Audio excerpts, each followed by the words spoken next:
All right, welcome. Today we are going to crack one of the most notorious codes in the French language. Yep, the subjunctive.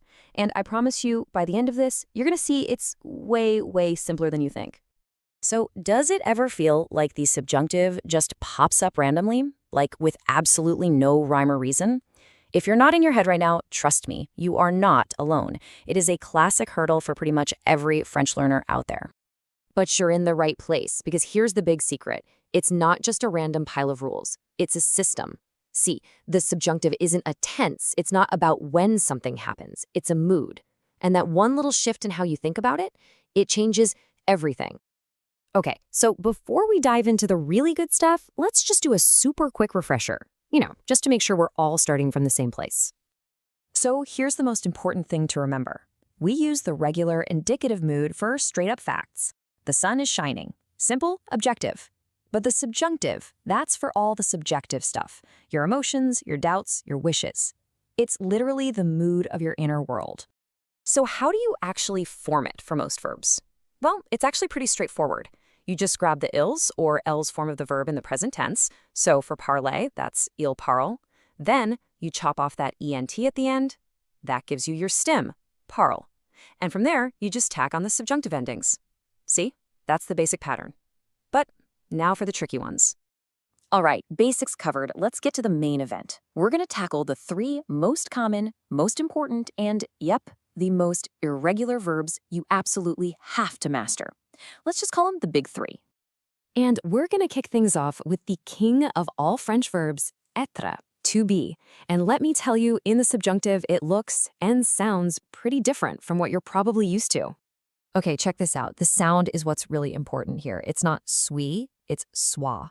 Let's just go through them. Que je sois, que tu sois, qu'il soit. And then the plurals are a bit different. Que nous soyons, que vous soyez, qu'il soit. Really getting that pronunciation down is so, so important. And here's a perfect example of it in action. Je veux que tu sois heureux. I want you to be happy. See?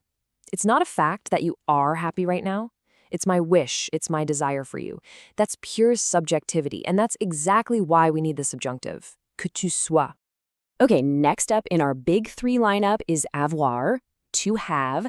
This is another one that is just an absolute essential for your French toolkit. So take a look at this one.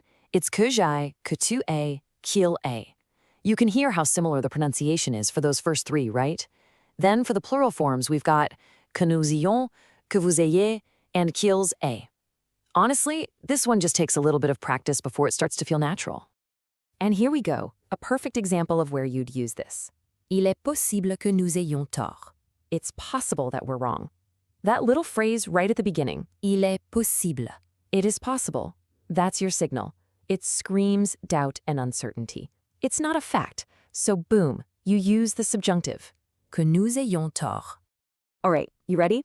It's time for the final boss of the big three, the incredibly useful verb faire, to do or to make. And this one has a totally unique stem you just have to memorize. Yep, you can see it right there. The stem is fasse, so it just becomes que je fasse, que tu fasses, qu'il fasse. And then, que nous fassions, que vous fassiez, and qu'il fasse. The good news is, once you've got that fasse stem locked in your brain, it's actually pretty regular from there. This right here is such a classic subjunctive sentence. Il faut que, which means it is necessary that. It expresses a necessity, right? An obligation. A great way to think about it is that you're imposing a will or a desire on the situation. It's definitely not a simple fact, and that's what triggers the subjunctive, que je fasse. Okay, so we've covered how to form these key verbs, but the real million-dollar question is, when do you actually use them? Well, the great news is, it all boils down to three simple triggers. This right here is the core of the entire system. First up, trigger number one, emotions. Simple as that. If you're expressing happiness, sadness, fear, really any feeling about a situation, you're probably going to need the subjunctive. Just think of phrases like je suis content que, I'm happy that, or je suis triste que, I'm sad that, or j'ai peur que, I'm afraid that. All of those phrases are like giant flashing signs that an emotion is coming, and that's your classic subjunctive trigger. Okay, on to trigger number two, doubts and uncertainty. If you're not stating something as a cold, hard fact, but instead you're expressing possibility or doubt, well, it's subjunctive time. Phrases like il est possible que, it's possible that, or je doute que, I doubt that, these are total dead giveaways. Basically, anytime you're saying something isn't 100% certain, you've wandered right into subjunctive territory. And that brings us to our final trigger, number 3, wishes. This is a big category. It covers wants, hopes, desires, necessities, pretty much anything where you're imposing your will onto reality. The key phrases you want to listen for are things like j'espère que, I hope that, and of course, je veux que, I want that. You see, you're not stating a fact. You're expressing a desire for things to be a certain way. Now, even with these 3 amazing triggers, there's one final check you have to make. I like to call it the golden rule of the subjunctive, and believe me, it is absolutely non-negotiable. And here's the deal. The subjunctive only gets used when you have 2 different subjects in the 2 parts of your sentence. Let's look at the left side here. Je veux faire. Who wants? I do. Who's doing the action? I am. One subject, so you just use the infinitive. Simple. No subjunctive needed. Now look at the right.